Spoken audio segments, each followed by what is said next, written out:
Du coup, bonsoir à tous et bienvenue sur ce live de Auteur en live.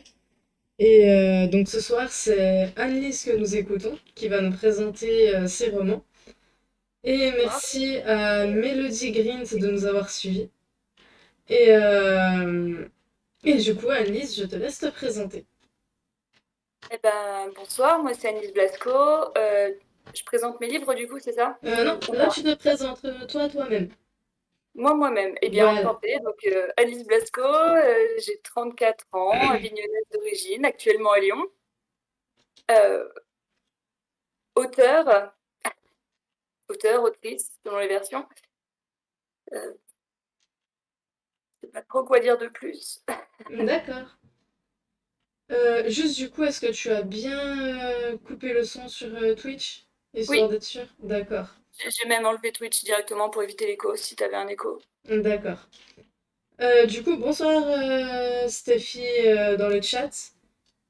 Et Stéphie qui demande si tu es avignonnaise, du coup. Oui, Euh, avignonnaise du coup maintenant, qu'Avignon-Lyon.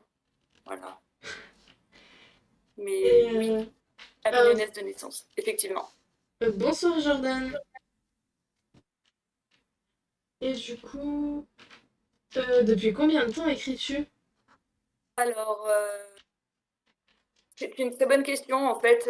Alors, moi, j'ai toujours voulu être écrivain. À partir du moment où j'ai appris à écrire à l'école, donc en CP, je me suis dit, hey, c'est ça que je veux faire plus tard, je veux raconter des histoires en les écrivant.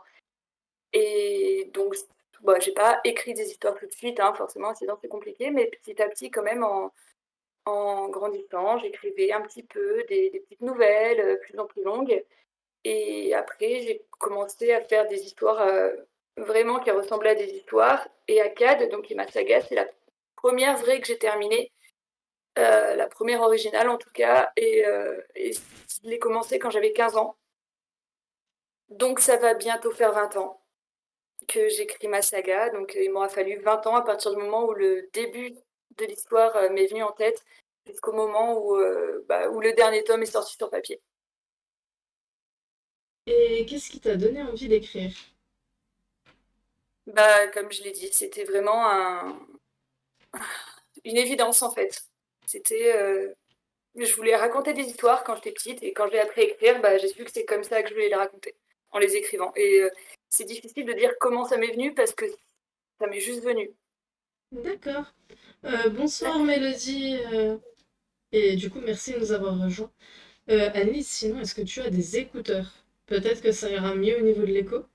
J'ai un casque, Ouais, c'est parfait. j'arrive. Et du coup, en attendant, n'hésitez pas à vous abonner. N'hésitez pas à nous suivre tout simplement. Sinon, vous pouvez vous abonner gratuitement grâce à l'abonnement Amazon Prime. Et, et voilà.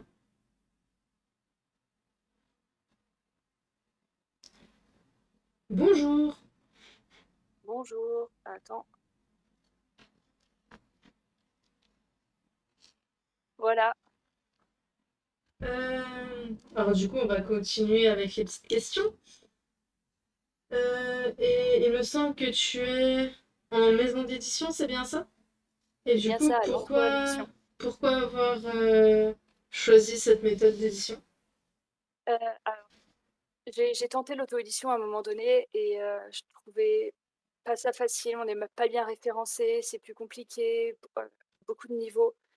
Quand les librairies, moi je fais énormément de dédicaces, enfin à l'époque où on avait le droit d'en faire, bien sûr, heu, nous demandaient, «Vous êtes référencé chez nous? Comment ça se passe?» Ceci, cela, c'était toujours très compliqué et en fait, je suis retournée en maison d'édition et c'était au moins déjà ça qui était plus une prise de tête, c'est-à-dire le référencement en librairie. Les librairies en ligne, c'est beaucoup plus facile pour les gens de nous trouver si jamais, le tome 1 leur plaît et qu'ils veulent la suite.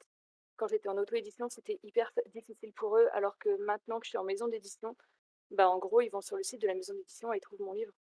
D'accord, Et en fait, c'est vraiment juste pour ça, un côté vraiment pratique pour les lecteurs. d'accord. Stéphie, est-ce que ça va mieux au niveau de l'écho?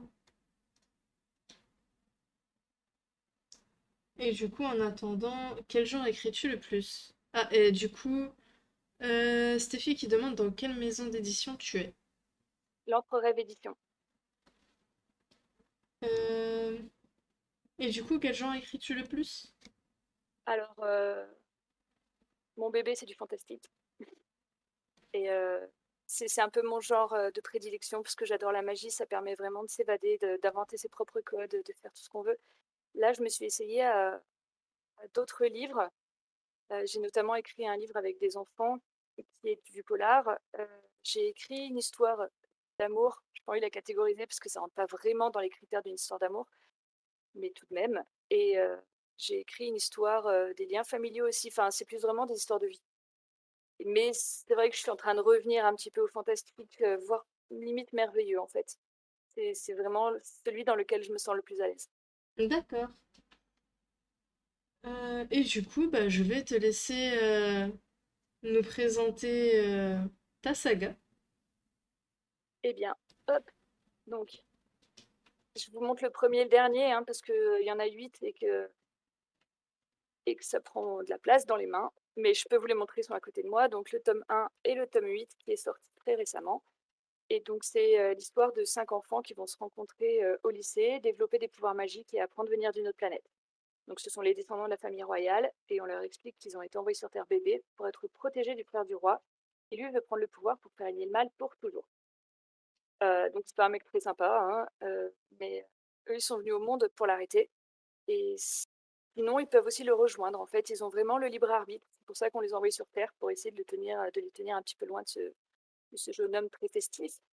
Et, euh, et voilà. Et ils vont devoir apprendre à se serrer les coudes pour réussir à résister à la tentation, parce que lui, il va tout faire pour leur montrer que le mal, c'est génial, c'est beaucoup plus facile, c'est beaucoup plus amusant. Et eux, ben, ils vont essayer de rester dans le droit chemin. Ce n'est pas facile. Donc, D'accord. en 8 tomes. Et Et du c'est coup, fini, hein. Le huitième, c'est le dernier, hein. Parce qu'on me pose souvent la question, ça y est, la saga est achevée. est-ce que tu as des projets pour 2021-2022? Alors, 2021, j'ai donc mon tome 8 qui est sorti. Et bon, là, comme je te le disais tout à l'heure, je sors un peu de convalescence. Donc, pour l'instant, les projets ont pris un petit peu de retard, mais ça viendra. J'ai mon livre pour enfants qui est là aussi. Donc, pour l'instant, déjà, reprendre les salons et les dédicaces, ça peut être un projet qui, malheureusement, ne dépend pas de moi. Mais je vais retravailler un petit peu mon histoire d'amour pour voir un petit peu si elle est prête pour 2022, éventuellement. D'accord. Et est-ce que tu as un conseil à donner aux personnes qui souhaitent se lancer?